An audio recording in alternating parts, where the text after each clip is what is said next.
अस्सलाम वालेकुम दोस्तों, मेरा नाम कुदस बट। इस वीडियो में आपके साथ मैं क्रिप्टो मार्केट की ताज़ा तरीन अपडेट्स, न्यूज़ और कुछ क्रिप्टो करेंसीज के प्राइस एनालिसिस करता हूं। और साथ मैं कोशिश करता हूं कि इस वीडियो में आपके साथ कुछ ऐसी इंफॉर्मेशन शेयर करूं जो क्रिप्टो से रेलिवेंट हो ना हो, लेकिन वो आपके लिए फायदेमंद हो। अच्छा, आगे बढ़ने से पहले आपको ये बताऊं कि पिछले 24 घंटों में मार्केट ने एकदम टर्नओवर लिया। मार्केट अब रिकवरी की तरफ लग यूं रहा है कि मार्केट ने जितना नीचे गिरना था वो शायद गिर चुकी है। अब शायद मार्केट जो अपनी रिकवरी करे। खैर, ये तो आने वाला वक्त बताएगा, लेकिन इस वीडियो के लास्ट में मैं आपको वो फैक्टर बताऊंगा जिस फैक्टर की वजह से ये मार्केट अब दोबारा रिकवरी की पोजीशन में आई है। जब मार्केट जो है वो फियर की सिचुएशन में थी, तो उस वक्त बिग वेल्स ने अच्छा खासा सरमाया मार्केट में डाला। तो इस वीडियो के लास्ट में जाके एक ऐसी वेबसाइट और उसकी डिटेल सारी शेयर करूंगा जहां जाके आप इस तरह के बड़े बड़े सरमायादारों की एक्टिविटीज को वॉच कर सकते हैं, ताकि आप देखें कि वो कौन कौन सी क्रिप्टो करेंसीज में इन्वेस्टमेंट कर रहे हैं। उस हिसाब से आप अपनी मार्केट में एंट्री और एग्जिट का डिसीजन वगैरह कर सके। आगे बढ़ने से पहले, ये उमैर मनीर ने कल रात को आप दोस्तों के लिए एक वीडियो अपलोड की है जिसमें वो एसएलपी, एडा, मैटिक, आईसीपी, एफटीएम और बिटकॉइन के उन्होंने चार्टिंग टेक्निकल एनालिसिस आप दोस्तों के साथ शेयर किया है। अगर आपने वो वीडियो नहीं देखी तो मैं आपको रिकमेंड करूंगा लाजमी देखें, ताकि इन क्रिप्टो करेंसीज में आपको एंट्री और एग्जिट पॉइंट्स का पता चल जाए। अच्छा, ये आपने सर्च कैसे करना है? सिंपली आप अपने यूट्यूब को खोलें, वहां पे ऊपर इल्मे आलिम सर्च करें। जब आप सर्च करेंगे तो सबसे ऊपर वाली जो लेटेस्ट वीडियो है हमारी, ये वाली वीडियो आपने देखनी है। ये उमैर मुनीर ने बनाई है। और इसके अलावा हमारे चैनल पे एक टीम मेंबर पिछले दिनों रिजवान आपको वीडियोस कुछ बनाते, उन्होंने उनको सुना होगा आपने। उनका अपना भी चैनल है द क्रिप्टो डॉग के नाम पे।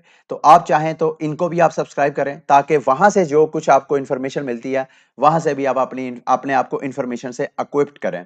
अच्छा, उमैर बनी ने तो वैसे ऑलरेडी डिस्कस कर दिया बिटकॉइन के बारे में। और बिटकॉइन जो है, जब उमैर बनी ने बनाया तो मेरा ख्याल है 50,000 की रेंज में था। अब ये जो स्ट्रॉन्ग रेजिस्टेंस है बिटकॉइन की, वो बिटकॉइन ने क्रॉस कर दी है। और बिटकॉइन जो है इस वक्त जो है वो ऊपर जा रहा है। ये 4 आवर चार्ट है। जब तक मेरी नजर में ये बिटकॉइन अपनी ये 50 ईएमए की जो लाइन है, इसको ब्रेक नहीं करता, बिटकॉइन अभी भी बैरिश मूड में हो सकता है। ये छोटी मोटी रिकवरी हुई है, कोई पता नहीं, ये एक तरह का बैरिश ट्रैप हो जो सेलर्स हैं उन्होंने ट्रैप करने के लिए आप लोगों को एक ग्रीन रंग, आरजी ग्रीन रंग दिखाया हो, ताकि आप दोबारा ट्रेड लें। और जैसे ही आप ट्रेड लें, वो फिर सेल ऑफ करके आपको अच्छा खासा नुकसान पहुंचाए। तो इसके लिए आपने बड़ा केयरफुल रहना है। अच्छा, उसके अलावा उमैर बनी ने एसएलपी का थोड़ा सा एनालिसिस किया, लेकिन इसमें थोड़े से फंडामेंटल्स वो मिस कर गए। चले मैं आपको बता देता हूं। ये जो एसएलपी की प्राइस इस वक्त डंप आई है, ये एक तरह का यूं समझ लें कि हिस्टोरिकल डंप है जो एसएलपी की प्राइस में आया है इस टोकन की। इसकी वजह यह है कि आपको, अगर आप इसको फॉलो कर रहे हैं ऑक्सी इन्फिनिटी को, तो आपको पता होगा 23 नवंबर को इन्होंने ब्रीडिंग एक कंपटीशन अनाउंस किया। उस ब्रीडिंग, जाहिर बात है, जो बंदा जितनी ज्यादा ब्रीडिंग करेगा इनकी ऑक्सीज की, उसको उन्होंने रिवॉर्ड देना था। एक एनएफटी उन्होंने, मेरा ख्याल है कोई लैंड थी, वो उन्होंने रिवॉर्ड देना था विनर को जिसने सबसे ज्यादा ब्रीडिंग करनी थी। अब ब्रीडिंग के लिए जो बड़े बड़े इन्वेस्टर्स थे, बड़े बड़े मैनेजर्स थे, उन्होंने जाहिर बात है अपनी इन्वेस्टमेंट वहां से निकालनी थी और ब्रीडिंग करनी थी। उस ब्रीडिंग के प्रोसेस में कंपटीशन लेने के लिए जो बड़े बड़े मैनेजर इन्वेस्टर थे, उनके एसएलपी पड़े हुए थे। वो एसएलपी उन्होंने अपने अकाउंट से अपने वॉलेट में लेके आने थे और उसके बाद सेल करने थे। ये अकाउंट से वॉलेट में जाने का जो अरसा है, तकरीबन तकरीबन 2 हफ्ते का वो टाइम लगता है। तो आप देख लें एग्जैक्टली, मेरा ख्याल है 23 को उन्होंने अनाउंस किया था। ये देखें, 23 को उन्होंने अनाउंस किया और उसके बाद देखें मार्केट आहिस्ता आहिस्ता आहिस्ता आहिस्ता डंप करती जा रही। ऑलरेडी जिनके पास अकाउंट्स में पड़े हुए थे, उन्होंने मिंट किए। जैसे ही मिंट किए, इसका मतलब है कि एसएलपी की जो क्वांटिटी है, उसकी जो सप्लाई है, उसमें अच्छा खासा इंक्रीज आया। तो ये जो क्वांटिटी बढ़ने की वजह से, सप्लाई बढ़ने की वजह से एसएलपी की प्राइस जो है वो डंप है। और ये सिर्फ एसएलपी की, मेरे दोस्तों भाइयों, प्राइस डंप नहीं है। इस क्राइसिस के अंदर भी एक अपॉर्चुनिटी है। अगर आपने ऑक्सी इन्फिनिटी में अभी तक इन्वेस्टमेंट नहीं किया है, तो आपके लिए बिग अपॉर्चुनिटी है। इस वक्त ऑक्सी इन्फिनिटी में जो ऑक्सीज की प्राइसेस हैं, लोएस्ट पॉइंट पे है। आज से 1.5-2 माह पहले जब मैंने ऑक्सी इन्फिनिटी में इन्वेस्टमेंट की थी, तो सबसे सस्ता जो मुझे ऑक्सी मिलती थी तकरीबन 300 $350 की थी। अब जब मैं वीडियो बना रहा हूं और ये जो ब्रीडिंग का सीजन आया, उसमें कंपटीशन की वजह से, इस कंपटीशन की वजह से अब ऑक्सीज की प्राइसेस जो है वो लेस देन $100 भी हैं। तो मेरे दोस्तों भाइयों, अगर आपके पास इन्वेस्टमेंट का मौका है, तो आप $500 की यहां पे अच्छी टीम बना सकते हैं। $500-600 की रेंज में, और बना के आप हर माह जो है पैसिव इनकम जनरेट कर सकते हैं गेम प्ले करके 5,000, 10,000, 15,000। तो इसको अच्छी तरह स्टडी करें, मेरे चैनल पे जाएं, यहाँ पे जाके इल्मे आलिम ऑक्सी इन्फिनिटी लिखें, और उसके बाद यहाँ से फिल्टर में जाके आपने प्ले लिस्ट करना है। यहाँ पे आके आप प्ले लिस्ट करें तो ऑक्सी इन्फिनिटी की पूरी एक प्ले लिस्ट मिल जाएगी। ये सारी वीडियोस देखें ताकि आप ऑक्सी इन्फिनिटी में गेम प्ले करके एक पैसिव इनकम जनरेट कर सकें। अच्छा, एसएलपी की प्राइस के बारे में जो उमैर मुनीर ने नहीं बताया वो मैं आपको बता देता हूँ। मेरी नज़र में जो एसएलपी की जो एवरेज प्राइस होनी चाहिए, ये अभी तो मार्केट क्रैश है ना इस कंपटीशन की वजह से, लेकिन ये ऐसा ऐसा प्राइस लाजमी ऊपर जाएगी और इसको जाना चाहिए। और इसकी कम से कम प्राइस जो है, अगर इस ऑक्सी इन्फिनिटी के प्लेटफॉर्म ने स्टेबल रहना है, क्योंकि अगर एसएलपी की प्राइस ये 2 सेंट, 4 सेंट, 5 सेंट रहेगी तो जो मैनेजर्स हैं जिन्होंने मिलियंस ऑफ डॉलर की इन्वेस्टमेंट की है स्कॉलर्स के ऊपर, उनकी इन्वेस्टमेंट उनको अच्छा खासा बेनिफिट नहीं देगी। ना स्कॉलर्स को बेनिफिट मिलेगा, ना इन्वेस्टर को मिलेगा। स्कॉलर ने तो अर्निंग करनी है, लेकिन जो मैनेजर्स है उनकी रियल मनी इसमें इन्वेस्टमेंट है, तो वो चाहते हैं कि एसएलपी की प्राइस जो है कम से कम 6 सेंट से लेके 9 सेंट रहे, ताकि उनकी इन्वेस्टमेंट पे उनको अच्छा खासा बेनिफिट मिले। अगर इससे नीचे रहेगी तो मेरी नजर में ऑक्सी इन्फिनिटी का पूरा जो बिजनेस मॉडल है वो बड़ा रिस्की हो सकता है।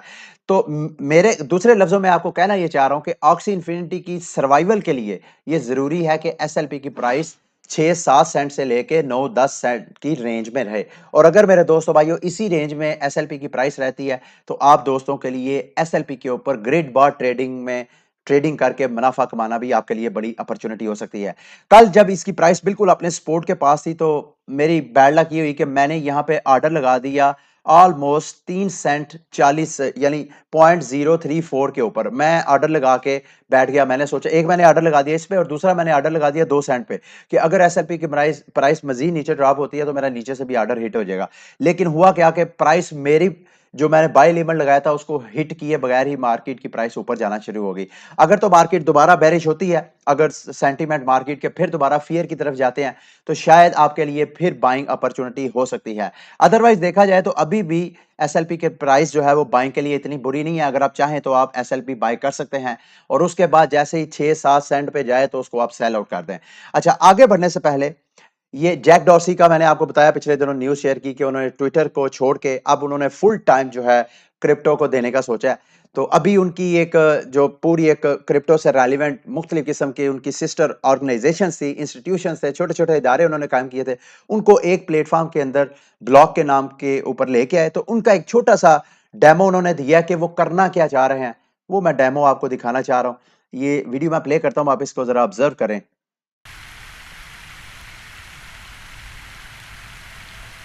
ये जैक डॉर्सी का पॉपेट है, puppet sorry. Did you make a wish? I did. What was it?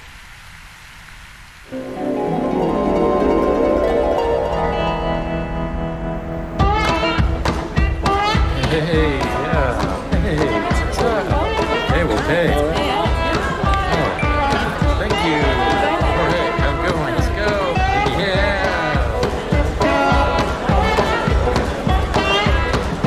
Hey. दूसरे लफ्जों में जैक डॉर्सी का ख्वाब है ये। इनसे क्वेश्चन किया गया कि भाई आपने सिक्का पानी में फेंका है, आपकी क्या ख्वाहिश है? ये मतलब एक तरह का नॉम है कि जब आप इस तरह विश करते हैं कुछ सिक्का पानी में फेंक के, तो आप विश क्या की है आपने? जैक डॉर्सी के पपेट से पूछा गया। उसने कहा मैं ये ड्रीम करता हूँ, आने वाले वक्त में मैं दुनिया को ये देखता हूँ कि बिटकॉइन जो है वो एक तरह की ग्लोबल करेंसी है, और जब कभी लोग जो है सिनेमा हॉल में जाएं या और किसी किस्म की शॉपिंग सेंटर में जाएं तो वहां जब शॉपिंग कर रहे हो तो बिटकॉइन जो के जरिए वो ट्रांजैक्शंस कर रहे हो। तो ये उन्होंने इस ख्वाब को एक तरह का अमली पैजामा पहनाने के लिए उन्होंने ये एक छोटा सा LDK नाम की एक ये लाइटनिंग डेव किट जो है वो डेवलप की है। और मेरे दोस्तों भाइयों ये बिल्कुल फ्री ऑफ कॉस्ट है। ये इस किट के जरिए क्या करेगा, नॉर्मली अगर आपने लाइटनिंग बिटकॉइन को payment as a payment method possible बनाने के लिए लाइटनिंग नेटवर्क के साथ एंगेज होना बहुत जरूरी है। अब लाइटनिंग नेटवर्क क्या है इसको समझना आपके लिए बहुत जरूरी है। देखिए, फर्ज कर लें मैकडोनल्ड पे आप जाते हैं, वहां पे आप शॉपिंग करना चाहते हैं, तो अगर आप वहां के जो अकाउंटेंट है उसको आप पेमेंट करने लगे, अगर आप बिटकॉइन टू बिटकॉइन ट्रांजैक्शन करेंगे, वो तो एक तो एक्सपेंसिव भी होगी, कोई पता नहीं बर्गर की कीमत से कई गुना ज्यादा ट्रांजैक्शन फीस लग जाए, और दूसरा वो लेट भी होगी। ट्रांजैक्शन फीस आपको पता है मिनिमम जो है वो 10 मिनट्स लगते हैं।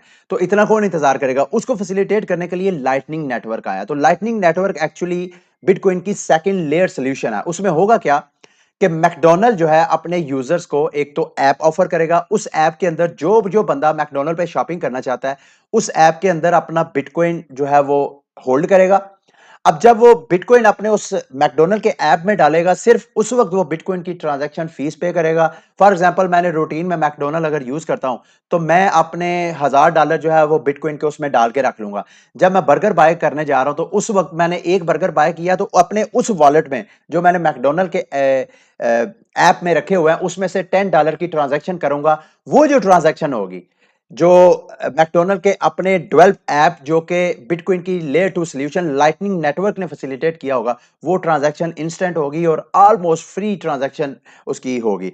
तो ये जो सारी फैसिलिटेशन थी, उसको मजीद एक्सेसिबल इजी करने के लिए जैक डॉर्सी ने ये लाइटनिंग डेव किट डेवलप की है। इसमें यह है कि जितने मर्चेंट्स हैं पूरी दुनिया में, कोई सिनेमा हॉल वाले हैं, कोई शॉपिंग सेंटर वाले हैं, बेशक वो गारमेंट्स के हैं, बेशक वो खाने की कोई फूड चेन है, अगर वो अपना लाइटनिंग नेटवर्क डेवलप करना चाहती है, तो उसको बहुत ज्यादा टेक्निकल एक्सपर्ट्स लेने की जरूरत नहीं है। ये जैक डॉर्सी का ये जो लाइटनिंग डेव किट है, सिर्फ इसको सिंपल जो छोटा मोटा टेक्निकल चीजों को, छोटी मोटी लैंग्वेज, रस्ट लैंग्वेज मेरा ख्याल है इसमें यूज होती है, जो छोटी मोटी कंप्यूटर लैंग्वेज जानता है, वो भी यहाँ पे आप लोगों के लिए, मर्चेंट्स के लिए लाइटनिंग नेटवर्क जो है वो डेवलप कर सकता है। और ये वो जब लाइटनिंग चैनल ओपन होगा, इससे जो कंज्यूमर और मर्चेंट आपस में एक दूसरे के साथ बिटकॉइन के जरिए ट्रांजैक्शन कर सकते हैं। तो यूं समझ लें कि एक बिग रेवोल्यूशन का ये फर्स्ट स्टेप था जो जैक डॉर्सी ने अपने एक पपेट डेमोन्स्ट्रेशन के जरिए आपके साथ शेयर किया है। उसके बाद अगली न्यूज है जी मोमोबॉक्स की। मोबॉक्स जो है, इसका गिव अवे का टाइम खत्म हो गया है, लेकिन सैडली सैडली कल इन्होंने, जब मैंने वीडियो बनाई उसके बाद एक तरह की एक न्यूज आई। वो न्यूज जो थी, जो कि मैं आज इसको लेट इस वजह से कर रहा हूं क्योंकि कल मेरे बुलेटिन बनाने के बाद इन्होंने ये न्यूज दी है। इन्होंने अपना जो एनएफटी गिव अवे करना था बाइनांस में, वो इन्होंने फिलहाल सस्पेंड कर लिया। ये देखें, we have decided to suspend the Mobox mini program. ये आपको मैं बताना ये चाह रहा हूं, एक तो वक्ती तौर पे ये सस्पेंड है, ये जो टाइमर खत्म हो गया और आपको एनएफटी गिव अवे नहीं मिल रहा। इसका मकसद ये है कि इन्होंने फिलहाल जो इश्यूज आ रहे थे, उन इशू को रिजॉल्व करने के लिए टाइम मांगा है। और टाइम का कोई इन्होंने नहीं बताया, इस पे 4 दिन भी लग सकते हैं और कुछ माह भी लग सकते हैं। तो आपने मेंटली रेडी रहना है। अगर आपने मोबॉक्स हाई प्राइस पे बाय किया हुआ है, तो मेरे दोस्तों भाइयों, आप नुकसान में सेल ना करें। मैं आपको ये सजेस्ट कर रहा हूं, आप होल्ड करें। बेशक 2 माह 3 माह आप जितना होल्ड करेंगे, आपको उतना ज्यादा बेनिफिट हो सकता है। और once they again launch their NFT give away on Binance, आपने जिस प्राइस पे भी मोबॉक्स बाय किया होगा, आपको अगर कुछ नहीं तो इवन पॉइंट पे आके आप सेल आउट कर सकते हैं। तो परेशान ना होइए, मैं इसके मामले में अभी भी बड़ा होपफुल हूं। आगे बढ़ते हैं। फ्लोकी इन्होंने इंटीग्रेशन की है चेन लिंक के साथ। और चेन लिंक के साथ क्यों की है? ताकि ये डीफाई जो इंडस्ट्री है उसके अंदर अपनी एंट्री डाले। फ्लोकी इनो जो होल्डर्स हैं, उसके टोकन होल्डर, वो वहां पे स्टेकिंग भी कर सकते हैं, लैंडिंग और बारोइंग वगैरह भी कर सकते हैं। और इसके अलावा जो एनएफटी गेमिंग है, उसके अंदर भी ये जाना चाह रहे हैं। ये मैं आपके साथ इस वजह से न्यूज शेयर कर रहा हूं मेरे दोस्तों भाइयों। फ्लोकी इनो भी एक मीम कॉइन है, गो कि मैं आपको लॉन्ग टर्म इन्वेस्टमेंट के लिए ma'am coin, shit coin recommend नहीं करता। मैं आपको जितने हार्ड फोर्क कॉइन्स हैं वो रिकमेंड नहीं करता, लेकिन ये इस वजह से आपको रिकमेंड कर रहा हूं। अब थोड़ी सी इन्वेस्टमेंट फ्लोकी इनो पे अच्छी सी प्राइस दे के इन्वेस्टमेंट कर लें। जैसे शिबा कॉइन की एकदम हाइप क्रिएट हुई थी, अगर फ्लोकी इनो भी सक्सेसफुल हो जाता है और आपकी छोटी सी इन्वेस्टमेंट, ज्यादा इन्वेस्टमेंट ना करें, ज्यादा रिस्क ना ले, अगर आप छोटी सी इन्वेस्टमेंट भी करते हैं और अगर इसको एकदम डोज कोइन की तरह, सेफ मून की तरह और शिबा इनो की तरह अगर इसको भी हाइप मिलती है, तो आपको अच्छा खासा गेन मिल सकता है। और अभी ये मत भूलें, इसके जो है कॉइन बेस पे भी अभी लिस्टिंग नहीं हुई है, इसकी बाइनांस पे भी नहीं हुई है। जो बड़े बड़े एक्सचेंजेस हैं, अभी उन्होंने फ्लोकी इनो को लिस्ट नहीं किया। जब उन्होंने लिस्ट करना है, तो उस वक्त भी इसकी प्राइस जो है वो ऊपर जा सकती है।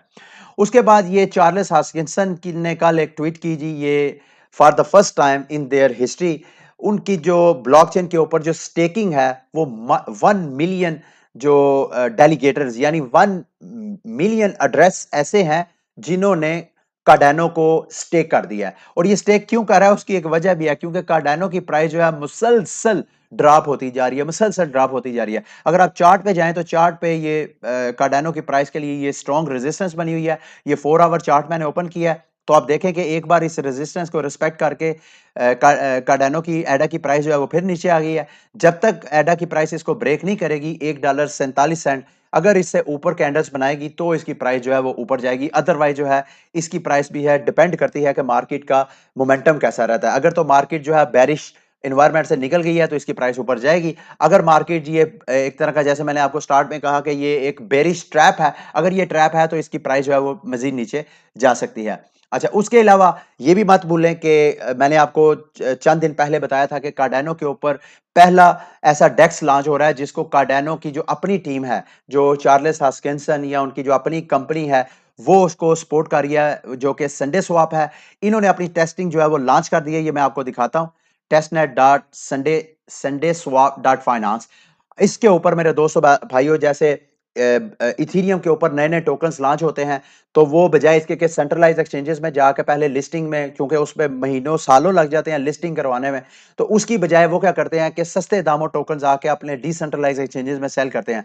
कोई इथीरियम पे टोकन लॉन्च होता है तो वो यूनिस्वाप जैसे, सुशी स्वाप जैसे डेक्सेस पे अपने टोकन्स को सेल आउट करता है। इसी तरह जब कोई बाइनांस स्मार्ट चेन पे टोकन लॉन्च होता है, कोई गेमिंग टोकन है या डीफाई टोकन है, तो वहां पे वो पैनकेक स्वाप जैसे जो डेक्सेस हैं वहां पे जाके अपनी प्री सेलिंग करता है। उससे क्या होता है कि बीएनबी की प्राइस जो है ऊपर जाती है। इथीरियम के टोकन की जब सेल होती है उनके डेक्सेस पे, तो इथीरियम की प्राइस ऊपर जाती है। इसी तरह अगर ये संडे स्वाप अभी ये टेस्ट नेट में है, जैसे ये मेन नेट लॉन्च करेंगे तो जितने कार्डानो के ऊपर टोकन्स लॉन्च होंगे उनकी यहां पे स्वापिंग स्टार्ट होगी। तो मेरे दोस्तों भाइयों, ये ना सिर्फ एडा की प्राइस ऊपर जाएगी, बल्कि आप लोगों ने संडे स्वैप के टोकन पे भी लाजमी नजर नजर रखनी है। अगर ये एयर ड्रॉप करें तो फ्री ऑफ कॉस्ट, उसको मिस नहीं करना। अगर एयर ड्रॉप नहीं करते तो आपको ये टोकन जब मिलेंगे तो आपने टोकन मिस नहीं करने। मेरा मानना यह है कि जब इन्होंने अपना टोकन लॉन्च करना है, मेन नेट के बाद शायद करेंगे, जब ये अपना टोकन लॉन्च करेंगे तो देखते ही देखे मिलियन ऑफ डॉलर की इन्वेस्टमेंट इसके अंदर होगी, क्योंकि लॉन्ग वेटेड सारी दुनिया के जो बड़े बड़े इन्वेस्टर्स हैं वो वेट कर रहे हैं कि कब कार्डानो के ऊपर स्मार्ट कॉन्ट्रैक्ट तो लॉन्च हो चुका है, ये फैसिलिटी आ गई है उसके अंदर, लेकिन उसके ऊपर जो है टोकन्स लॉन्च नहीं हो रहे। तो सब इंतजार करके बैठे हैं अच्छे अच्छे प्रोजेक्ट्स का, तो आपने भी इसको मिस नहीं करना। ठीक है, आगे बढ़ते हैं। ये मैंने एक न्यूज आपके साथ शेयर करनी है। सोफिया अली कह रहा हूं इसको, सोफिया, ये आर्टिफिशियल इंटेलिजेंट, ये 2016 में ये प्रोजेक्ट एक जापानीज जो है कंप्यूटर साइंटिस्ट उन्होंने डेवलप किया था। अब ये सोफिया क्या है, इसको छोटी मोटी चीजें मैं आपको बताता हूं और इसको क्रिप्टो मार्केट के साथ मैं क्यों रिलेट करना चाह रहा हूं। सोफिया एक ऐसा आर्टिफिशियल इंटेलिजेंस बेस ये एक रोबोट है जो कि दूसरे इंसानों के साथ ऐसे ही कम्युनिकेट करता है जैसे कि रियल इंसान। फॉर एग्जांपल, मैं आपके साथ कम्युनिकेट कर रहा हूं, मेरी इंफॉर्मेशन को आप सुनते हैं, उसको समझते हैं, उस हिसाब से इंटरप्रेट करके अगर आप मुझे कोई जवाब देना चाहें फीड कमेंट्स के सूरत में, तो आप मुझे वहां पे आंसर करते हैं। सोफिया भी बिल्कुल इसी तरह इंसानों की तरह जो उसके साथ गुफ्तगू की जाती है उसको वो अंडरस्टैंड करती है, और इंसानों की तरह उसकी इंटेलिजेंस जो है, आर्टिफिशियल इंटेलिजेंस से वो हेल्प लेती है। जो वो सुन रही है उस हिसाब से उसको इंटरप्रेट करके समझ बूझ करने के बाद उसका जवाब देती है। यूनाइटेड नेशन ने इनको वहां पे बुलाया और वहां पे इसने स्पीच की, और वहां की जनरल सेक्रेटरी, मैं ये वीडियो प्ले नहीं कर सकता क्योंकि मुझे कॉपीराइट क्लेम आ सकता है। जनरल सेक्रेटरी ने उससे पूछा कि हम दुनिया को कैसे बेहतर कर सकते हैं, तो उसने मुख्तलिफ किस्म के जो बड़े बड़े नॉवलिस्ट थे उनकी फ्रेजेस जो है वो वहां पे कॉपी पेस्ट की और साथ उसको बताया जनरल सेक्रेटरी को, सारी दुनिया को बल्कि सरप्राइज किया जो सोफिया ने सोल्यूशन वहां पेश किया। और ये भी आपको बताता चलूं कि सोफिया को सऊदीया में फ्यूचर इन्वेस्टमेंट इनिशिएटिव में भी एज अ स्पीकर बुलाया गया था। और मेरे दोस्तों भाइयों, इस रिपोर्ट को सऊदीया वैसे तो किसी को शहरियत देता नहीं है, लेकिन इस सोफिया को सऊदी अरब की शहरियत यानी सिटीजनशिप भी इसको मिली हुई है। वहां पे जब होस्ट ने उससे क्वेश्चन किया कि आप, जब इसने अपने आप को इंट्रोड्यूस करवाया कि मुझे बड़ी खुशी हुई है कि मैं आप सबके दरमियान मौजूद हूं और टॉक कर रही हूं, तो इस दौरान उसने स्माइल पास की और होस्ट ने उसे कहा कि अच्छा ये बताएं आप मुस्कुरा क्यों रही हैं।